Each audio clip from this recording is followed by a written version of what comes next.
آج مجھ پر یہ ذمہ داری ڈالی گئی ہے کہ میں اقبال کی مشہور نظم مرزا غالب پر گفتگو کروں. تو یہ خیال رہے کہ یہ گفتگو ہی ہوگی، شرح نہیں. اس نظم کی شرح ہم بعد میں کسی نشست میں کریں گے. تو اقبال نے اس نظم مرزا غالب میں اسد اللہ خان غالب کو بہت زور شور سے خراج تحسین پیش کیا ہے. ممکن ہے کہ بعض پڑھنے والوں کو اقبال کی اس تحسین غالب کے اندر کچھ مبالغہ محسوس ہو. وہ سمجھیں کہ اقبال کا تصور شاعری غالب کے تصور شاعری سے ظاہر ہے بالکل مختلف ہے. تو ایسی متضاد صورتحال میں علامہ کی نظم غالب کی مدح میں کچھ عجیب سی لگتی ہے. تو یہ سوال پیدا ہو سکتا ہے کہ کیا غالب کی شاعری واقعی اس مبالغہ آمیز تعریف و توصیف پر پوری اترتی ہے؟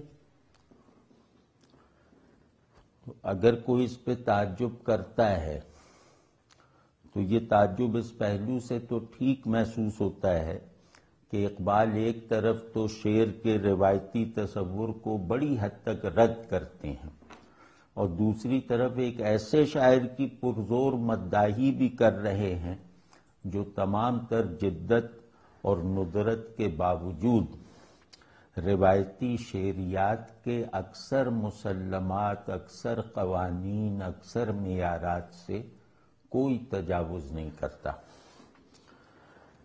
کم از کم فنی اور ذوقی سطح پر غالب اسی معیار پر پرکھے جانے کا تقاضا کرتا ہے جو کسی بھی بڑے روایتی شاعر کے مطالعے کے لیے درکار ہے، متعین ہے.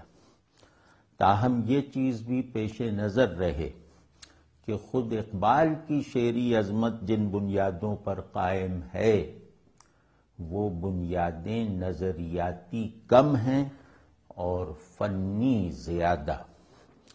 مطلب اقبال کی عظمت کے فنی اسباب کا تجزیہ کیا جائے، اقبال کے بڑے شاعر ہونے کے جو فنی اسباب ہیں اگر وہ تلاش کیے جائیں تو یہ بات بہت واضح نظر آتی ہے کہ اگر غالب نہ ہوتے تو اظہار اور تخیل کے بعض ایسے نادر سانچے شاید وجود ہی میں نہ آتے جن کے استعمال نے اقبال کو بڑا شاعر بننے میں ایک فیصلہ کن مدد فراہم کی.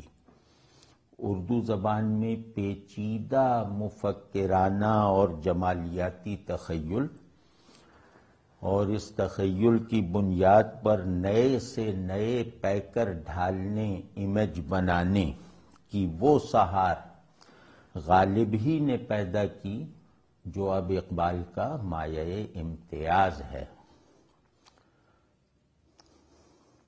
مرزا غالب اصل میں اقبال کے ابتدائی ادوار کی نظم ہے. یہ بانگ درا میں چوتھی نظم ہے.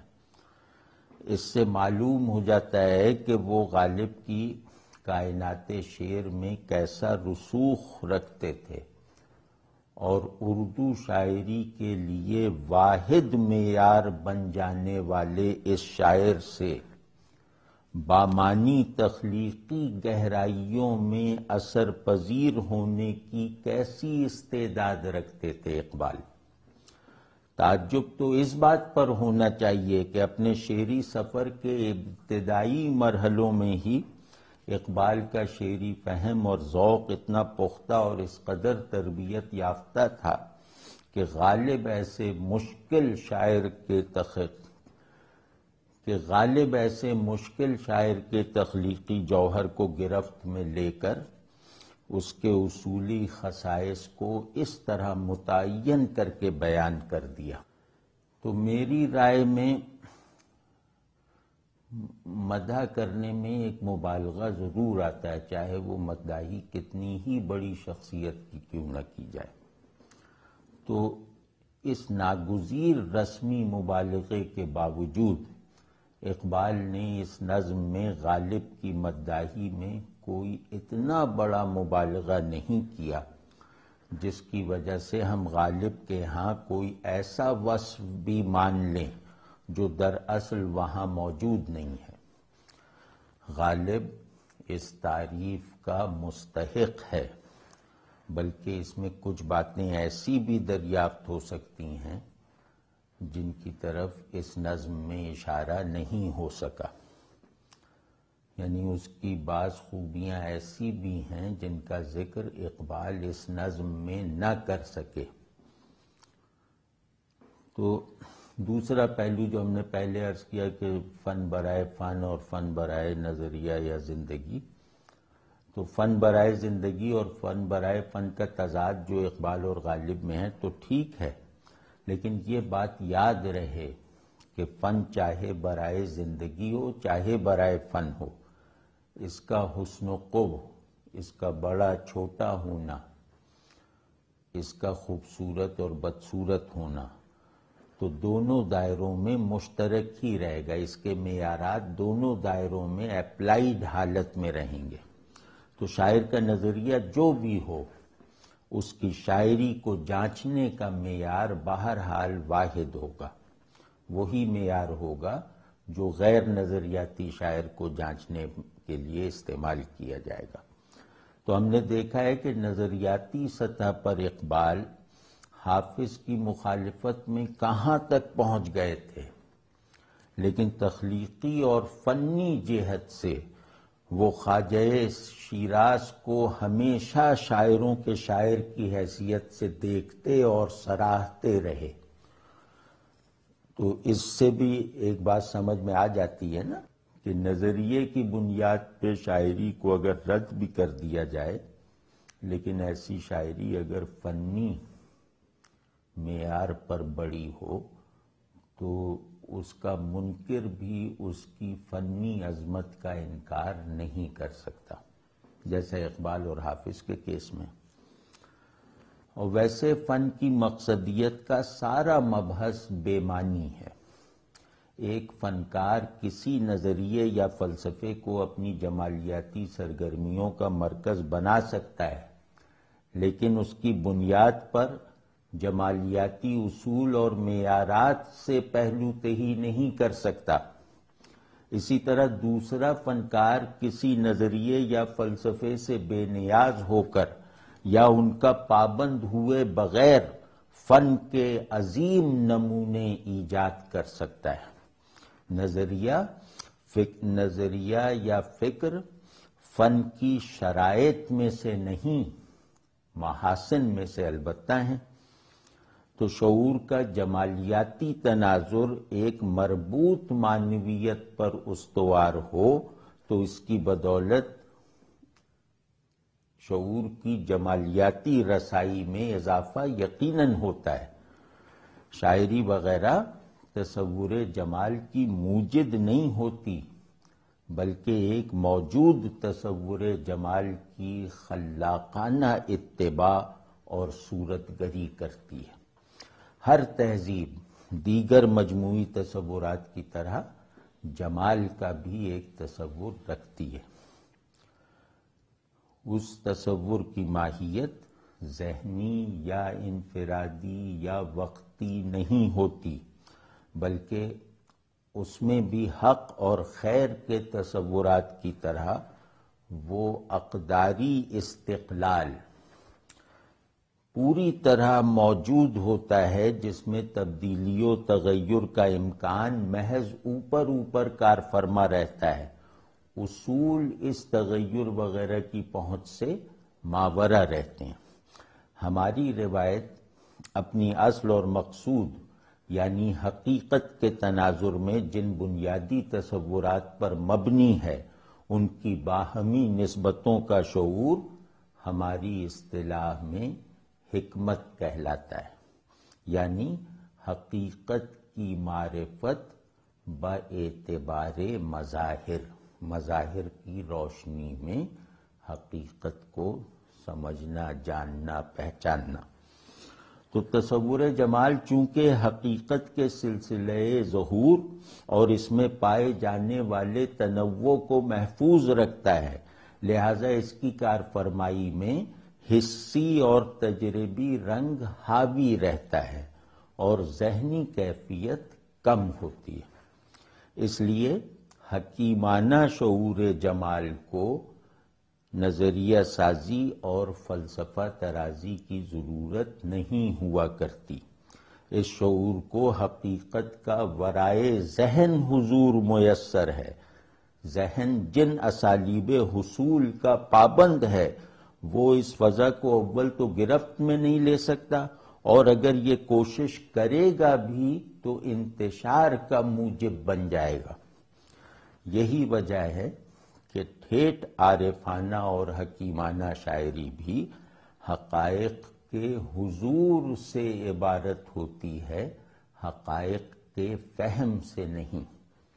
شاعری کی اس قسم میں معانی اپنی نوع کے لحاظ سے محض مفہومات نہیں ہوتے، بلکہ حقیقت سے نسبت رکھنے والے تجربات کا اظہار ہوتے ہیں۔ یہ الگ بات ہے کہ ایسا اظہار ذہن اور عقل کے لیے فلفلنگ ہو جائے، ہوتا بھی ہے۔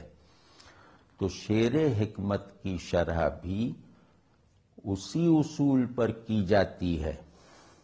یہ فقرہ دوبارہ کہوں گا کہ شعر حکمت کی شرح بھی اسی اصول پر کی جاتی ہے کہ اس میں ذہن ایک معاون عنصر کی حیثیت سے شامل ہو کر اپنی تسکین اور سرشاری اور سیرابی کی رودات بیان کرتا ہے۔ تو مختصر یہ کہ اقبال کا مفکر اور فلسفی ہونا اور مثال کے طور پر نظیری کا ایسا نہ ہونا، ہمیں نظیری پر اقبال کی کسی جزوی فوقیت کا بھی دعویٰ کرنے کی اجازت نہیں دیتا۔ یعنی نظیری شعر کے ہر پہلو سے اقبال سے کہیں بڑے شاعر ہیں۔ نظیری حقیقت کے سیلف ڈسکلوزر کو جس جمالیاتی در و بست میں دیکھنے کی صلاحیت اور بیان کرنے کی قدرت رکھتا ہے، وہ حقیقت کے ذہنی تصور سے بہت بڑی چیز ہے۔ تو اس پس منظر میں بہتر ہوگا کہ مرزا غالب نظم کا مصرع بمصرع بیت ببیت ایک تشریحی تجزیہ کرنے کی کوشش کی جائے۔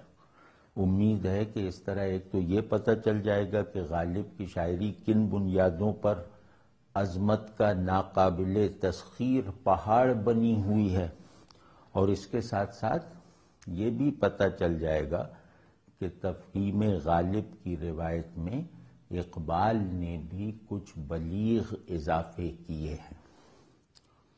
تو شروع کرتے ہیں۔ مرزا غالب: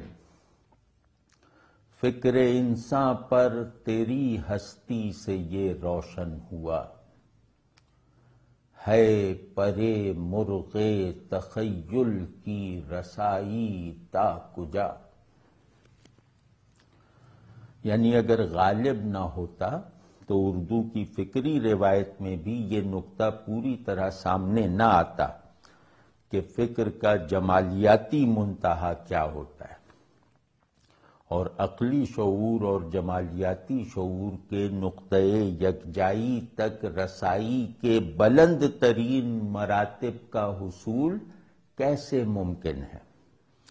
بالفاظ دیگر، غالب نے جس طرح حقائق کے جمالیاتی حضور کو عقلی تصورات سے ممتاز کر کے دکھایا ہے، اس سے کم از کم اردو شاعری ایک اور حکیمانہ مرتبے کو پہنچ گئی۔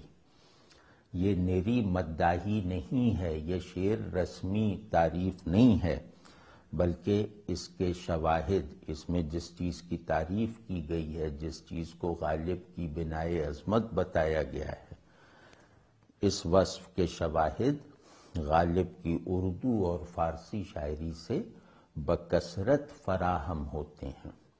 یہاں ان کے اردو دیوان سے 2 منسوخ اشعار میں پیش کرتا ہوں۔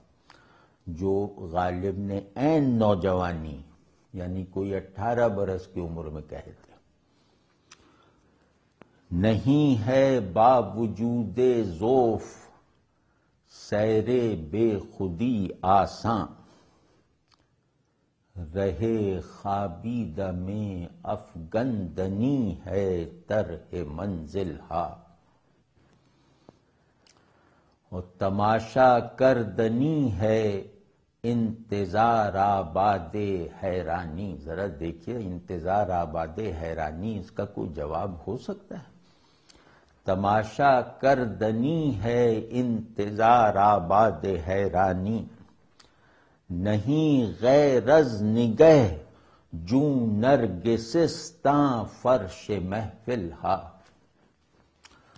یہ اندازہ لگا ہی لیا ہوگا کہ یہ حافظ کی شہرہ آفاق غزل کی زمین میں ہے.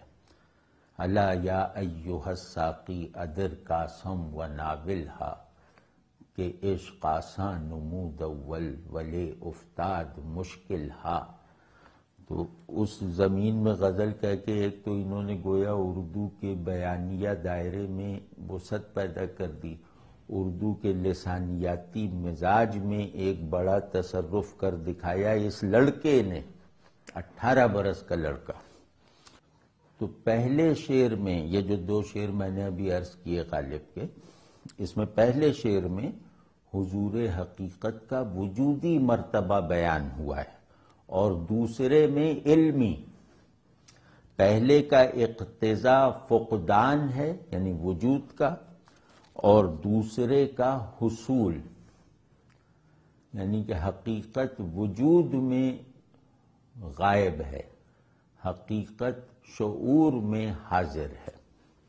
تو یہ حکیمانہ سطح اردو شاعری کی پوری روایت میں اگر کہیں دریافت ہو جائے تو یہ کم از کم میرے لیے تعجب خیز ہوگا. یہ سطح جو 18 برس کی عمر میں غالب نے پیدا کر دی. تو خیر مرزا غالب کا بند کا دوسرا شعر ہے کہ تھا سراپا روح تو بزم سخن پے کر تیرا، زیب محفل بھی رہا محفل سے پنہاں بھی رہا. یعنی غالب اردو شاعری کی ایک نہایت قیمتی روایت کا موجد ہے، مگر خود اس روایت کے حدود میں سما نہیں سکتا. یعنی اس کی شاعری سے جو روایت پیدا ہوئی وہ اس کی شاعرانہ عظمت کی طرف اشارہ تو کرتی ہے مگر اس عظمت کا احاطہ نہیں کر سکتی.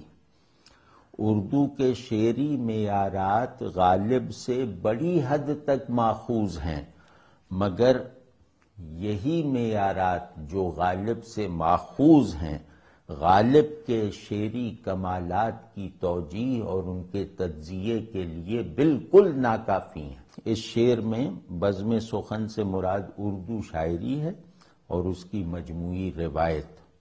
یہ نقطہ نظر میں رہے تو بات سمجھ میں آ جائے گی. دید تیری آنکھ کو اس حسن کی منظور ہے، بن کے سوزے زندگی ہر شے میں جو مستور ہے. یعنی وحدت اور ہمگیری شعور کی دیگر انواع کی طرح جمالیاتی شعور کا بھی مقصود ہے. شعور کی ہر قسم موجودات کو اصل واحد پر استوار دیکھنا چاہتی ہے. یعنی حقیقت کے ساتھ نسبت نہ ہو تو موجود ہونے کا استحقاق فنا ہو جاتا ہے. جمالیاتی شعور اس نسبت کو اصل و مظاہر کے نظام تعلق کی بنیاد پر قبول کرتا ہے. مطلب یہ کہ حضور یعنی پریزنس کو مقصود اصلی جانتا ہے اور چیزوں کی جمالیاتی قدر کو اسی پریزنس سے مشروط رکھتا ہے کہ چیزیں جتنا حقیقت کی پریزنس میں ٹول کی حیثیت اختیار کریں گی اتنا ہی ان کی جمالیاتی وقت اور معنویت بڑھ جائے گی. تو دیکھیے غالب کے یہاں شعور کی یہ بلند ترین جمالیاتی کارکردگی کس کس انداز سے ظاہر ہوتی ہے رنگ لالو گل نسریں جدا جدا، ہر رنگ میں بہار کا اثبات چاہیے۔ اور دیکھیے کچھ شعر پڑھوں گا اسی طرح۔ دیکھ کر تجھ کو چمن بس کے نمو کرتا ہے، خود بخود پہنچے ہے گل گوشے دستار کے پاس۔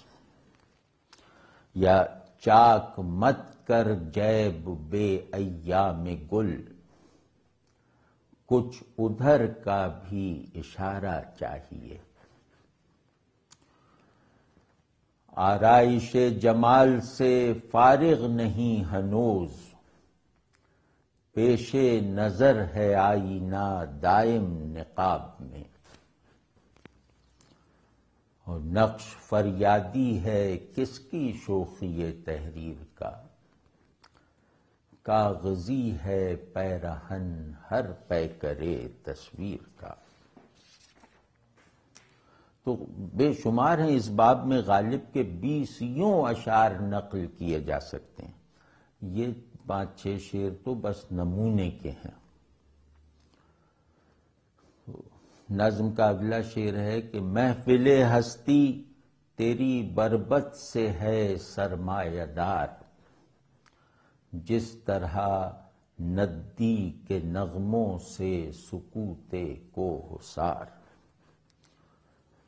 ذرا یہ اس شعر پہ نظر گاڑ کے دیکھیں تو ایک بات پتہ چلے گی کہ بڑی شاعری بڑی آواز بھی ہوتی ہے۔ شعر کی جمالیاتی تکمیل میں اس بات کا بہت دخل ہے کہ معنی اور تصویر کے ساتھ ساتھ لفظ کی آواز بھی اس کے حسن اور معنویت میں اضافہ کرے۔ غالب اس شرط پر بھی ہر عظیم شاعر کی طرح پورے اترتے ہیں۔ مثلاً ان کے ان اشعار میں دیکھیے کہ ان شعروں میں بننے والی مجموعی فضا میں خوش آہنگی کتنے واضح انداز سے کار فرما ہے۔ غالب کہتے ہیں کہ جہاں تیرا نقش قدم دیکھتے ہیں، خیاباں خیاباں ارم دیکھتے ہیں، غم نہیں ہوتا ہے آزادوں کو بیش از یک نفس، برق سے کرتے ہیں روشن شمع ماتم خانہ ہم۔ یا سنبھلنے دے مجھے اے نا امیدی، کیا قیامت ہے کہ دامان خیال یار چھوٹا جائے ہے مجھ سے۔ غرض اس طرح کی بھی بہت سی مثالیں ہیں جو آہنگ کے وصف میں بھی غالب کو انتہائی حد تک منفرد ثابت کرتی ہیں۔ اب آگے اقبال فرماتے ہیں کہ تیرے فردوس تخیل سے ہے قدرت کی بہار، تیری کشت فکر سے اگتے ہیں عالم سبزوار۔ یعنی عظیم شاعری آواز، تصویر اور معنی کو ایک دوسرے میں مدغم کر دینے کا عمل ہے۔ آواز کا بیان پچھلے شعر میں ہو گیا تھا، یہاں پیکر تراشی اور معنی آفرینی میں اس اہم ترین شاعر کا مرتبہ دکھایا گیا ہے۔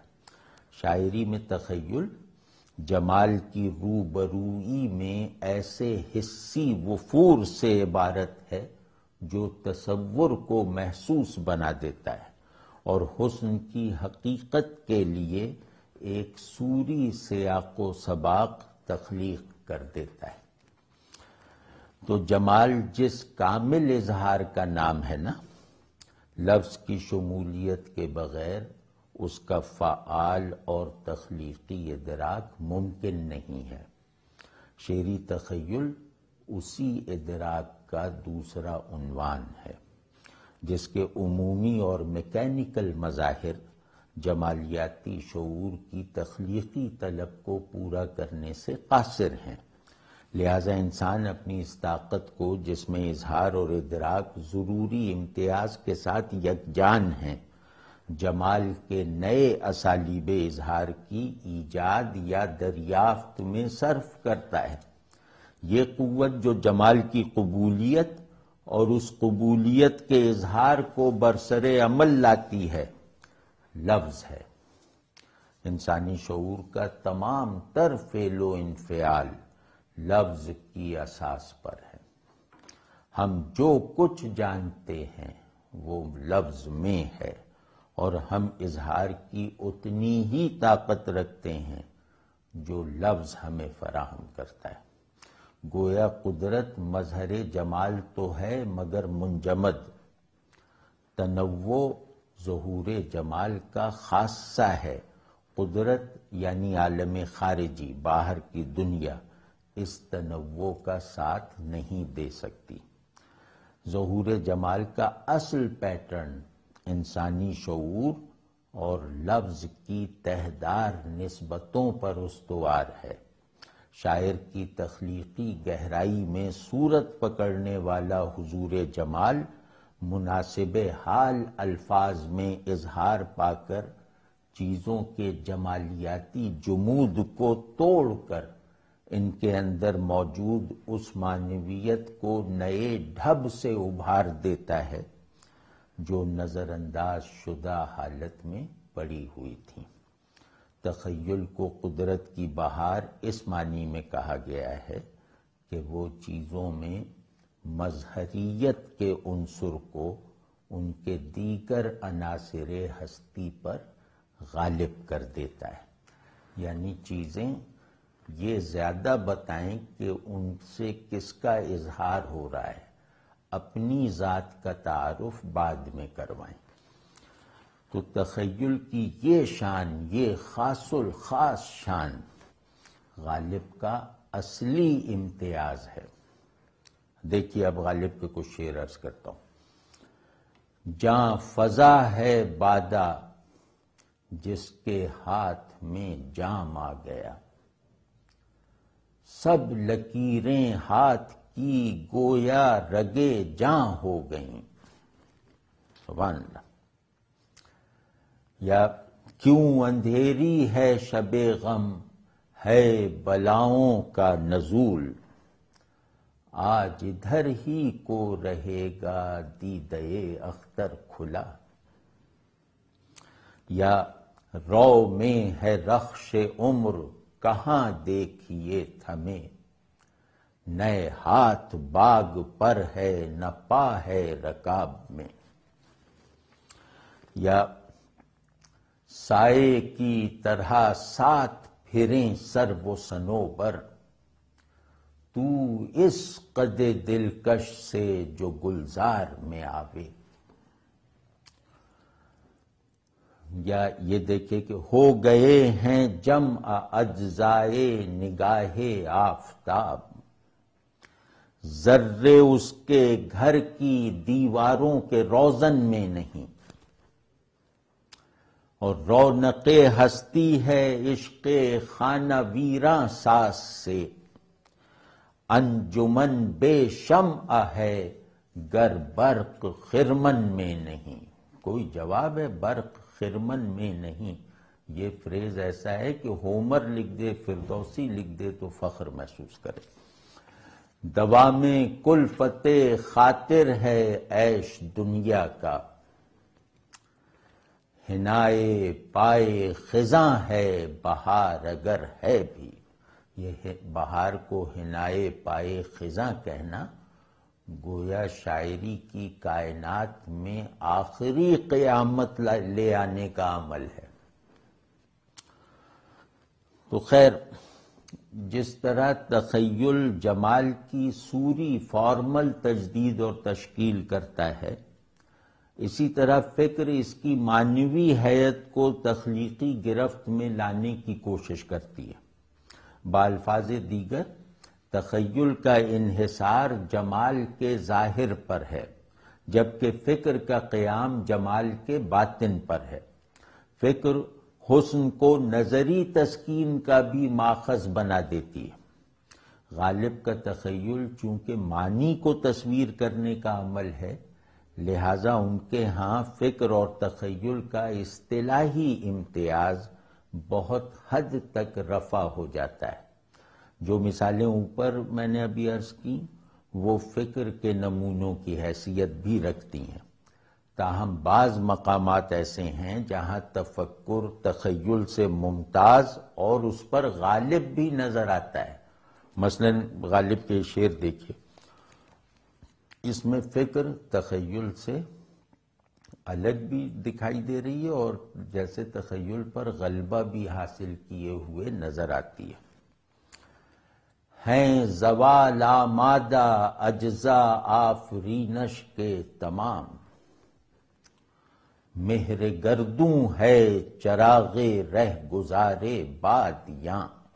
یہ جو غالب کا کمال ہے نا تشبیہی اور سمبولک فریزز بنانا، یہ ان پر ختم ہے۔ اردو میں کوئی قریب بھی نہیں ہے غالب کے اس طرح کی فریزنگ کے معاملے میں۔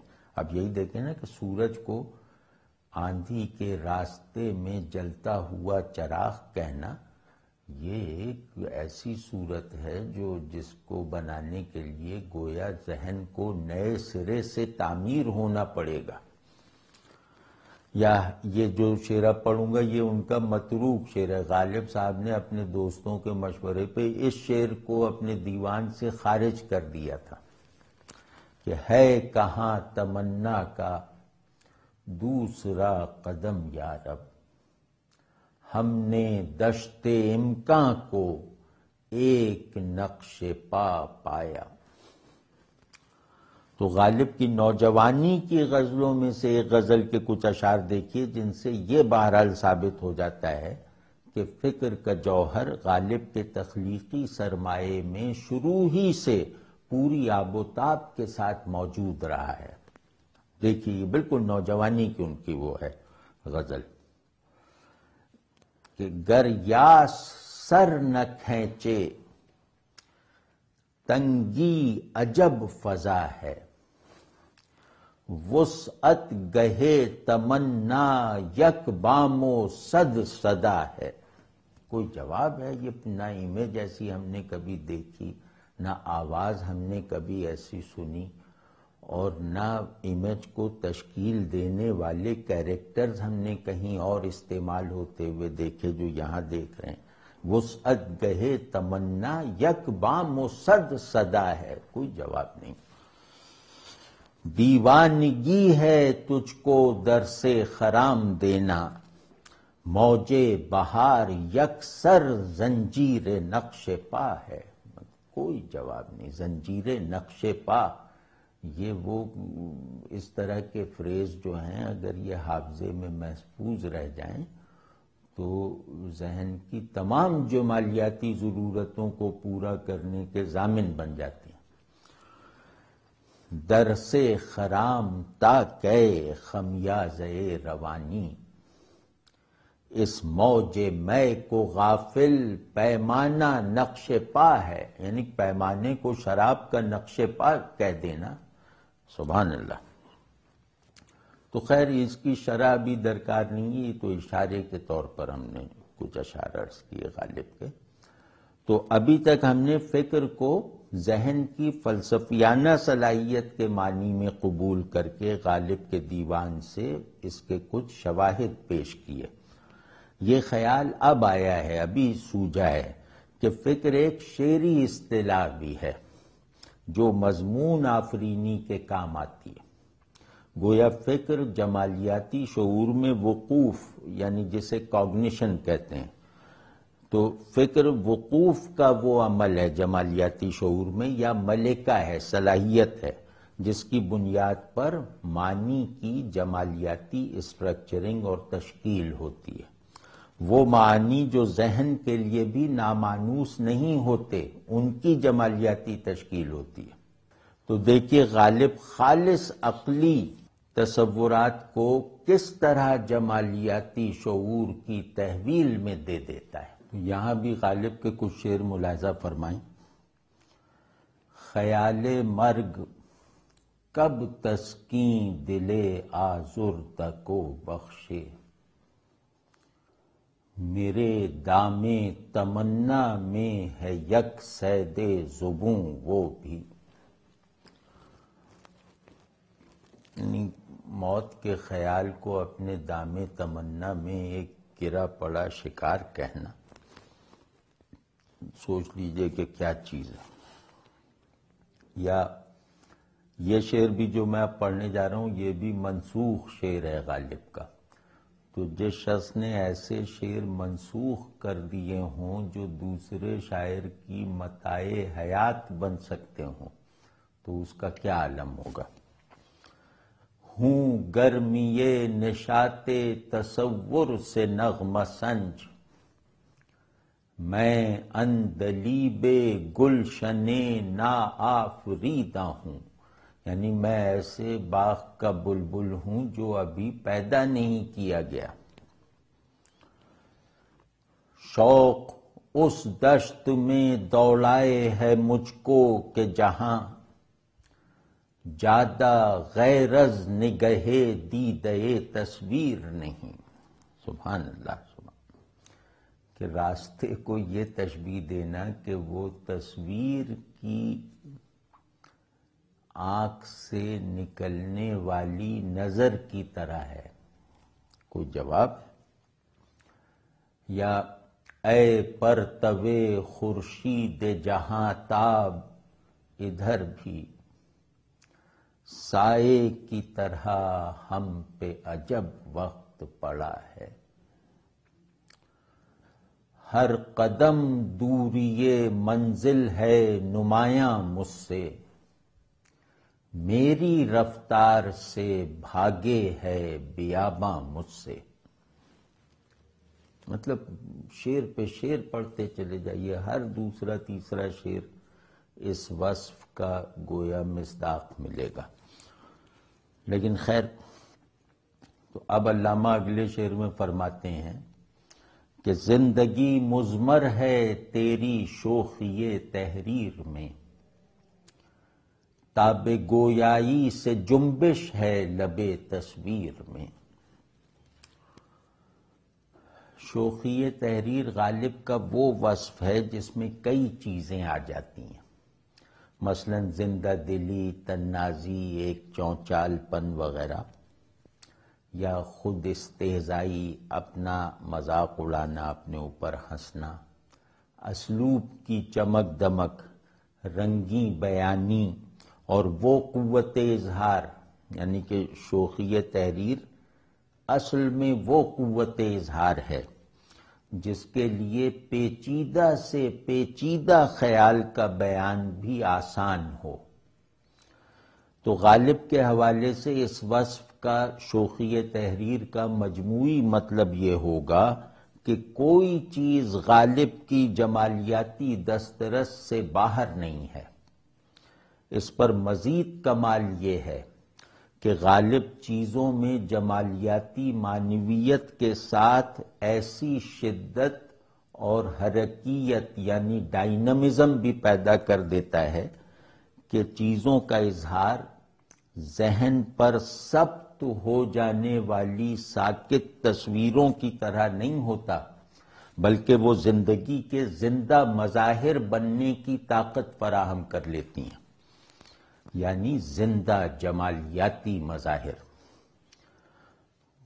تو غالب کے پیکروں میں، امیجز میں، اعلیٰ درجے کی شاعرانہ معنی خیزی کے بعد جو اوصاف بنیادی حیثیت رکھتے ہیں ان میں ایک یہ ہے کہ غالب کا شعر خواہ مایوسی کے مضمون پر ہو مگر اس کی تاثیر فرحت اور شادمانی والی ہوتی ہے۔ زندگی مضمر ہے، اس ٹکڑے کا مفہوم یہ بھی ہے کہ مضامین کا فرق غالب کے جمالیاتی جوہر یعنی مسرت بخشی کو مجروح نہیں کرتا۔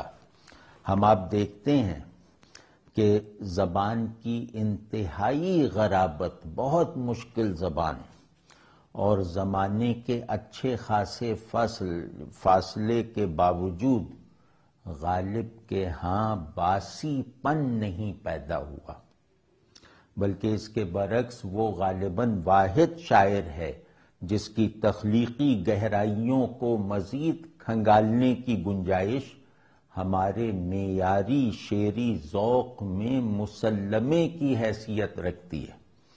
مرزا غالب کے علاوہ اردو میں کوئی ایسا شاعر نہیں جس کی انتہائی تحسین میں بھی نارسائی کا اعتراف یا شکوہ نہ پایا جاتا ہو۔ یہ کوئی معمولی بات ہے کہ کسی شاعر کا شعر فعلاً نامفہوم ہونے کے باوجود پسندیدگی کی انتہائی سطح پر لے جا کر قبول کیا جائے۔ یہاں ایک نقطہ سا سامنے آتا ہے، اور وہ یہ کہ خود زندگی کا بھی تو یہی عالم ہے کہ اس کا فہم حاصل نہ ہو تو بھی اس کی تاثیر قائم اور ثابت رہتی ہے۔ یعنی غالب کے شعر کی بناوٹ گویا زندگی کی بناوٹ ہے۔ اب ذرا ملاحظہ فرمائیے کہ لب تصویر میں جنبش کیسے پیدا ہوتی ہے، تاب گویائی کیسے حاصل ہوتی ہے لب تصویر کو۔ غالب کے شعر سنا رہا ہوں کہ دیکھ کر تجھ کو چمن بس کے نمو کرتا ہے، خود بخود پہنچے ہے گل گوشے دستار کے پاس، اور بہت دنوں میں تغافل نے تیرے پیدا کی، وہ ایک نگہ جو بظاہر نگاہ سے کم ہے، اور کرے ہے قتل لگاوٹ میں تیرا رو دینا، تیری طرح کوئی تیغے مژہ کو آب تو دے۔ دیکھ لیجئے کہ کتنی کیسی دبیز جمالیات ہے، اور اس کی دباغت کی تمام پرتیں متحرک ہیں ان شعروں میں، دیکھ لیجئے۔ اب اقبال کہتے ہیں کہ نطق کو 100 ناز ہیں تیرے لب اعجاز پر، محو حیرت ہے ثریا رفعت پرواز پر۔ آج کے ایک بہت اچھے ناقد شمس الرحمن فاروقی نے کسی جگہ غالب کے تخیل کو آسمانی تخیل قرار دیا ہے۔ ان کی اس بات کی تصدیق کرتے ہوئے، بلکہ ان کی اس بات کی بنیاد پر یہ کہا جا سکتا ہے کہ غالب ذوق جمال سے آشنا آنکھ اور شعور حسن سے تشکیل پانے والے ذہن کو مخاطب بناتا ہے۔ غالب کے بنائے ہوئے پیکر رنگینی، وسعت اور بلندی سے ترتیب پاتے ہیں، اور حسی وفور سے زیادہ معنوی تہداری کے حامل ہوتے ہیں۔ یہ خاص وصف ہے، بلکہ غالب کی ایک جمالیاتی ٹیکنیک ہے۔ تو فارسی شاعری کی نشاتیہ روایت میں فکر کو غلبے کے ساتھ داخل کر کے غالب نے اردو کی شعری جمالیات کے سب سے طاقتور جوہر کو پہلی مرتبہ تخلیق کر کے دکھایا۔ یہ وہی جوہر ہے جس نے اقبال کے باقاعدہ فکری نظام کو شعر میں ڈھلنے کا سانچہ فراہم کیا۔ اس کی اس اہمیت کو سمجھیے۔ تو جمال کو صورت کی تحدید سے ماورا کر کے فارسی کے بڑے شاعروں کی طرح غالب نے پیکر تراشی کا جو منتہا حاصل کر کے دکھایا ہے، وہ گویا مکانی بلندیوں اور وسعتوں کی سمائی سے باہر ہے۔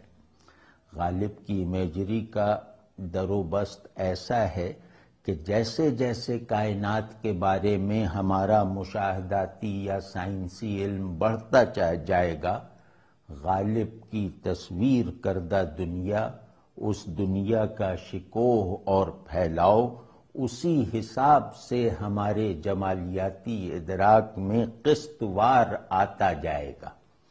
غالب یقیناً اردو کا مشکل ترین شاعر ہے، لیکن اس کے شعر کی مشکلات فکری کم ہیں، جمالیاتی زیادہ ہیں۔ اس لیے غالب کا مخاطب بننے کے واسطے فہم سے بڑھ کر ذوق کی ضرورت ہے، اور جمالیاتی حقائق کا شعور جس صلاحیت پر منحصر ہے وہ یہی ذوق ہے جو حقیقت کے حضور میں پروان چڑھتا ہے اور اس حضور کی جمالیاتی اساس تک پہنچنے کا واحد ذریعہ بھی بنتا ہے۔ تو مسئلہ یہ ہے کہ غالب کے ہاں یہ حضور کونیاتی ہے، کاسمولوجیکل ہے۔ ہمارے تجربے میں آئی ہوئی دنیا تاحال اتنی چھوٹی ہے کہ مختصر سے دیوان غالب میں اظہار پانے والی اقلیم کی سیر کرنے میں ہماری رہنمائی یا معاونت نہیں کر سکتی۔ تو یہ جو ابھی میں نے گفتگو کی، اس گفتگو کا تعلق دوسرے مصرے سے تھا۔ پہلے مصرے میں غالب کی ستائش کے پردے میں اقبال نے بڑی شاعری کا ایک بنیادی عنصر تعلیم کر دیا ہے، اور وہ یہ ہے کہ بڑا شعری اظہار ادراک کی ہر قسم اور ہر سطح سے بلند تر ہوتا ہے۔ یہ بڑی بات ہے، اس کے بغیر ہم بڑی شاعری کو پڑھنے کی تربیت حاصل نہ کر سکیں گے۔ تو اس بات کو سمجھنے کے لیے نطق کو 100 ناز ہیں تیرے لب اعجاز پر، اس بات کو سمجھنے کے لیے نطق کی تعریف کا جائزہ لینا ضروری ہے۔ نطق مجموعہ ہے حسی و عقلی ادراک اور اس کے اظہار کا، یعنی اظہار کو مطابق ادراک کرنے والی استعداد نطق ہے۔ بڑا شاعر اظہار پر لگی ہوئی اس قدغن کو توڑ دیتا ہے اور لفظ کو اس کے معنی پر غالب کر دیتا ہے۔ یہ غلبہ اظہار کو اصل اور ادراک کو اس کی ایک شاخ بنا دیتا ہے۔ گویا اس طرح نطق کے خلقی نقص کا ازالہ ہو جاتا ہے۔ یہی وجہ ہے کہ ہمیں بار بار یہ کہنا پڑ رہا ہے کہ غالب کے ہاں اظہار پانے والی کائنات ہمارے ہی سیاروں پر مشتمل ہونے کے باوجود ہماری کائنات سے کہیں بڑی ہے۔ نطق کو اس کے لب اعجاز پر، لب اظہار پر ناز کیوں نہ ہو جس نے ادراکات کو مدرکات سے وسیع تر کر دیا ہے، جس نے ادراک کو ادراک میں آئی ہوئی دنیا سے زیادہ پھیلاؤ بخش دیا ہے۔ دیکھیے کیسے کرتے ہیں غالب کہ رات دن گردش میں ہیں 7 آسماں۔ یہ تصویر ایسی ہے کہ ہیبت سے آدمی دم بخود رہ جائے۔ رات دن گردش میں ہیں 7 آسماں، ہو رہے گا کچھ نہ کچھ گھبرائیں کیا۔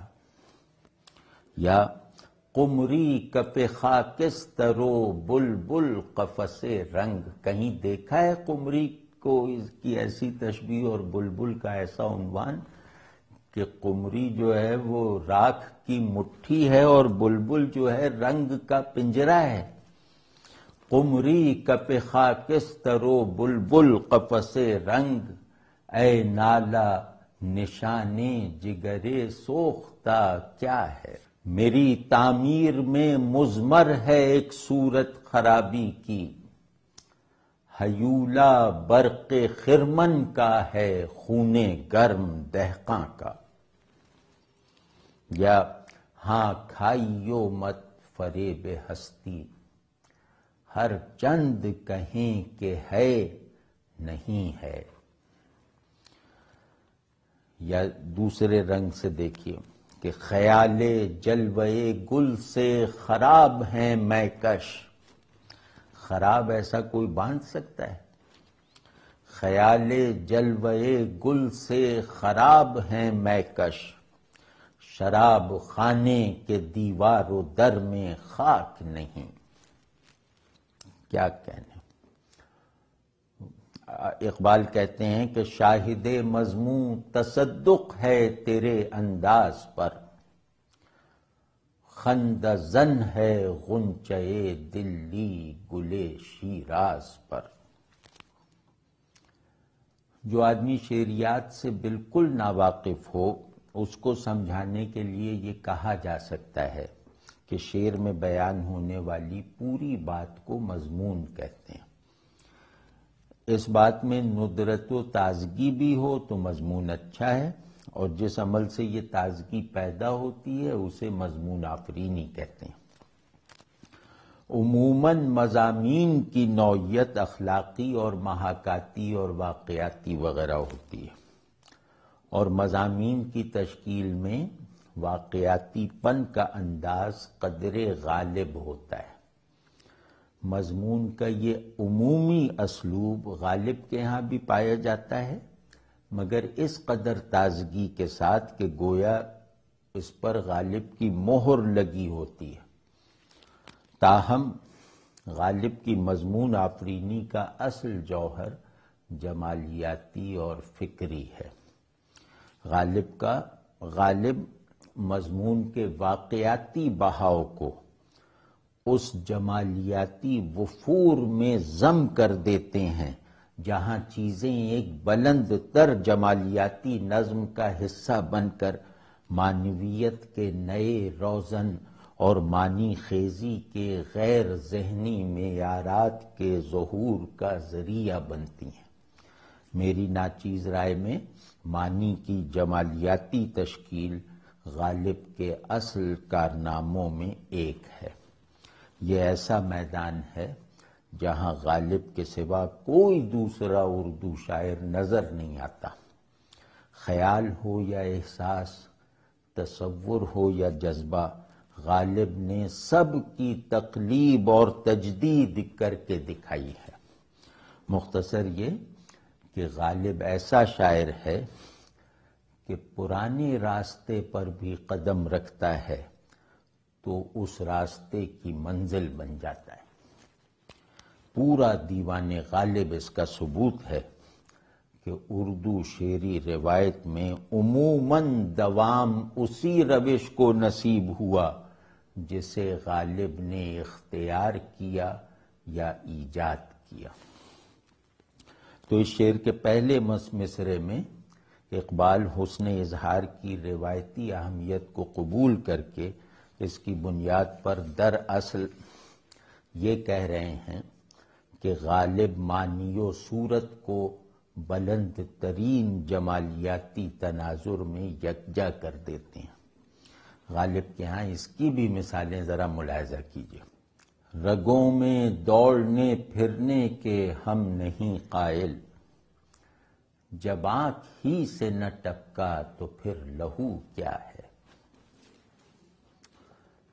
لہوئی سے دوسرا شعر یاد آیا کہ نہیں معلوم کس کس کا لہو پانی ہوا ہوگا، قیامت ہے سرشک آلودہ ہونا تیری مشگاں کا۔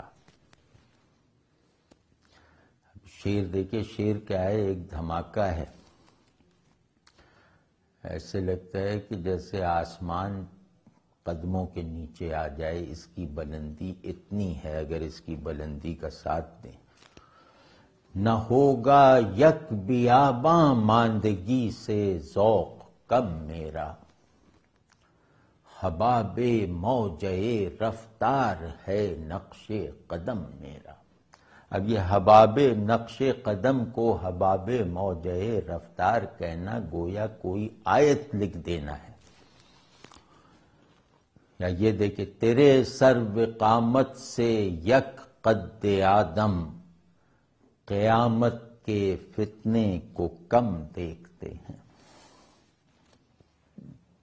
کیا کہنے، مطلب یہ کہ تعریف کے جذبات کم پڑ جاتے ہیں، تعریف کے کلمات کم پڑ جاتے ہیں۔ اقبال فرماتے ہیں کہ آہ تو اجڑی ہوئی دلی میں آرامیدہ ہے، گلشن ویمر میں تیرا ہم نوا خوابیدہ ہے۔ گلشن ویمر وہ ہے جہاں گوئٹے دفن ہے، ویمر شہر جو ہے۔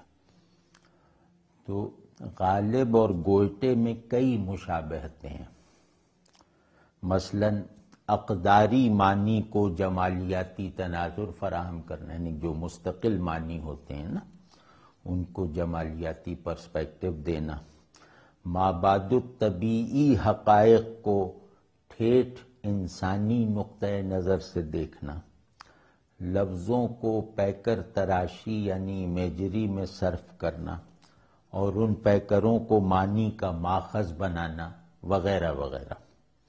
تو غالب کا ایک وصف یہ بھی ہے کہ غالب کی بڑائی کا ادراک دوسرے بڑے شاعروں کے ساتھ تقابل کیے بغیر مکمل نہیں ہوتا، یعنی ان کو بڑا شاعر جاننے سمجھنے اور ماننے کے لیے ضروری ہے کہ آپ ان کا مقابلہ دوسرے بڑے شاعروں سے کر کے دیکھیں، اور اس مقابلے کے جو نتائج نکلیں گے وہ غالب کو بڑا شاعر سمجھنے کی سب سے یقینی دلیلیں بن جائیں گے۔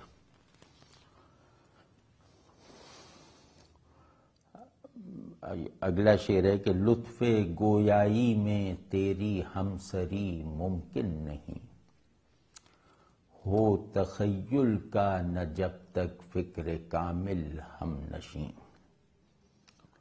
اس شعر میں اقبال نے بڑی شاعری کے 3 عناصر بتا دیے ہیں۔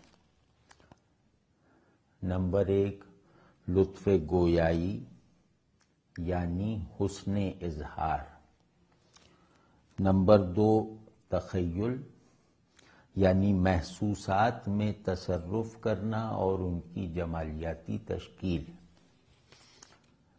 نمبر 3 فکر کامل یعنی معقولات میں تصرف اور نئے معانی کو حاصل کرنا۔ تو اس شعر پر اقبال نے اپنی مدح غالب کو خلاصہ کر کے بیان کر دیا۔ آگے کے اشعار ہمارے موضوع سے زیادہ تعلق نہیں رکھتے، تو یہاں تک پہنچ کر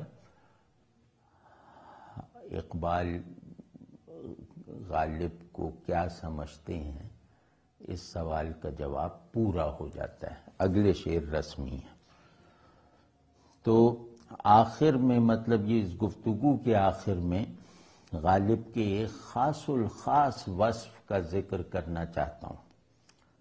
غالب نظریاتی شاعر ہرگز نہ تھا، مگر اس کا شعور جمال اتنا مکمل اور معنی آفریں تھا کہ مضمون کو فلسفیانہ اور مفکرانہ منتہاؤں تک لے جانے کی بھی بے مثل قدرت رکھتا تھا۔ مثال کے طور پر حرکت، فنا اور مستقبل علامہ اقبال کے مخصوص نظریاتی مضامین اور تھیمز ہیں، اور اقبال کی شاعری کا جو نظریاتی اسٹرکچر ہے اس میں ان 3 تھیمز کی حیثیت بہت اساسی اور مرکزی ہے۔